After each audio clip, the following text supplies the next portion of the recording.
దెబ్బ కొట్టినా నిశ్శబ్దంగా నిల్చున్నానంటే దాని అర్థం నా చేతికి కొన్ని బాధ్యతలు చుట్టుకున్నాయి, అవి పూర్తి చేసుకొని వస్తానని దాని అర్థం.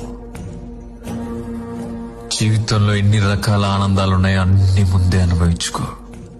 మళ్ళీ ఆనందం అనే పేరు నీ జీవితంలో కానీ నీ ముఖంలో కానీ కనపడినివ్వను. అర్థమైందని అనుకుంటా.